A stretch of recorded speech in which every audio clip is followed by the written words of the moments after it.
and welcome to another edition of Health Elevation Corner with me, your girl, Jenny. How you doing? I hope you found the last couple of weeks in the supplementation videos very helpful for you. But before we go into that, I hope you remember, like me, that you are blessed and highly favored, a magnet for miracles, the solution to someone's problem, and the answer to someone's prayer. And today, I pray that I'm the answer to the prayer for those going, my back, back pain. We're going to look at the back, just a few movements before I go off to do my favourite sport, tennis. Matching my clothes with my drink, watermelon juice. So refreshing, so nutritious, so good for you. I want to talk about the low back. And a lot of us people believe that we have this natural curve in our low back.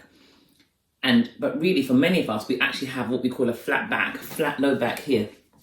So what happens is, the worst invention definitely was the sofa. Because we all sit in the chair, playing games, watching TV, we slouch into the chair.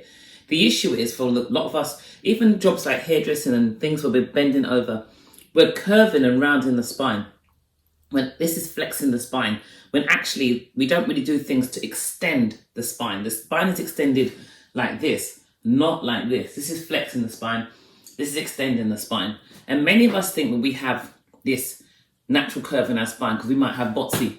We have botsy, that we don't have the curve in the spine. If you place your hand in your low back here and run it, does your hand run in a straight line or does it actually do a curve?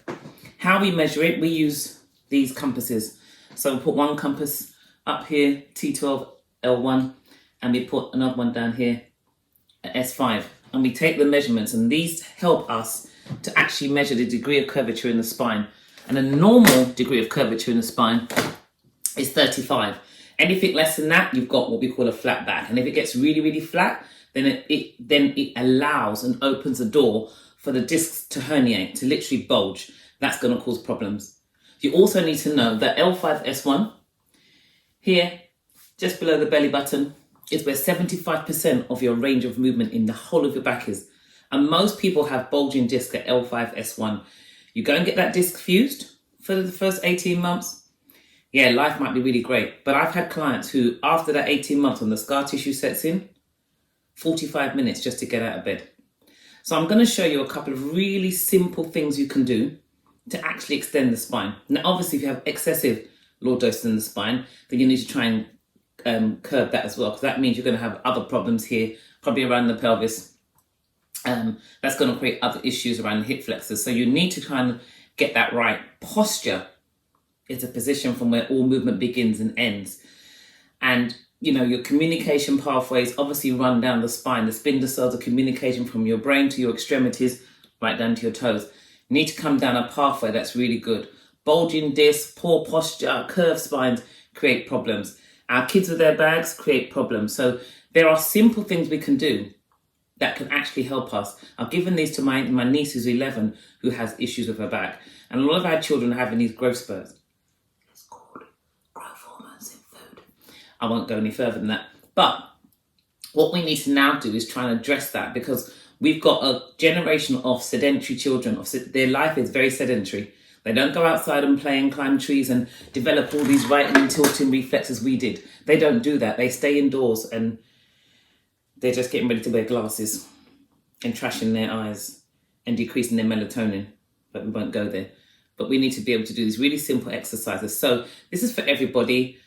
4 simple things to extend the spine and get it ready for the day. So I'm just going to show you these really simple exercises. The first 2 you can time, that's 2 minutes. The next 2, you can do them in reps of 10. The next 3 you can do in the next reps of 10, sorry. But the first 2 are timed and they're just really nice. And these I'm going to show to you on the floor here. But you can do these in bed. You can get up in the morning and you can actually do the first 2 laying in bed. Then you can get out of bed and stand next to the bed. Then you can get back on the bed for the last one. So you can be that lazy, you can do it. But another tip as well, if you haven't been rotating your mattress, rotate your mattress once a month. It stops the bed from having sinkholes, just so you know. The first exercise is really simple. You literally just lie down. Turn your head to one side, place your hands by your side. Palms up, 2 minutes. This just allows the spine to extend, because Most of us sleep and we curl up into a ball and the spine is flexed during sleep as well. So just laying down, 2 minutes, set the timer, and you're here. You can also turn the palms down and relax the hands here, because that will even open the shoulders up more, so you're here. The next one, 2 minutes, literally just place the forearms on the floor and just lift up. So now you've got flexion in the low back. So you just, extension, in the low back. And you hold this position. Don't tip the head here. Try and hold the head still. 2 minutes and regulate your breathing. So I like to turn my toes in because that stops the bum from tensing more and allows the bottom to stay relaxed, and you're here. So that's it. 2 minutes on your forearms, lift from the waist, 2 minutes. The next one is a Mackenzie press. The hands are still here. You just take a deep breath in as you breathe out. Now you push up, down. Breathe in as you go down.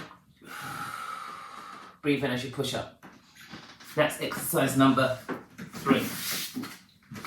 So the fourth exercise, you stand, feet hip width apart, place your fingers, so V shape of your baby fingers and third finger here in the small of your back.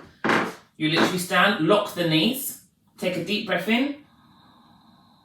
As you breathe out, lean back, arch first, head last, body up, then head. Breathe in. Now this is the only times when we're doing these exercises, we breathe out on the extension. And then you just come up and you do that. And then the last one, you go back onto the floor. You're back on the floor. You're here. You breathe in.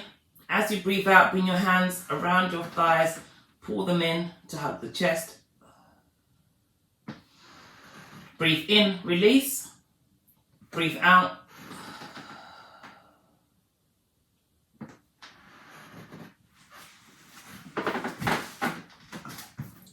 Five simple exercises to extend the spine. And you'll find they work really, really well.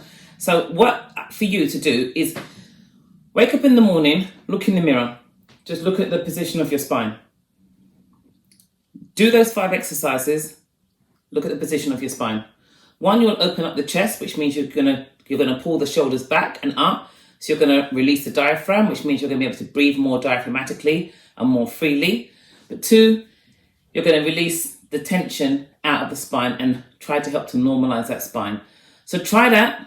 You can do that even for those of you who've got backache. Try that. And I'm telling you, over a few weeks, you'll be coming and saying to me, Jenny, big difference. Remember, you can find me on Instagram at Pelvic Secrets. You can email me, pelvicsecrets@icloud.com. If you want an assessment to use all of my different tools and my funky bits and pieces that I use when I assess my clients, then, these are just a few of my toys, then feel free. But if you're not assessing, you're guessing. But until next week, remember you are fearfully and wonderfully made. Have a blessed one. Extension, open, receive, be ready. Stay blessed.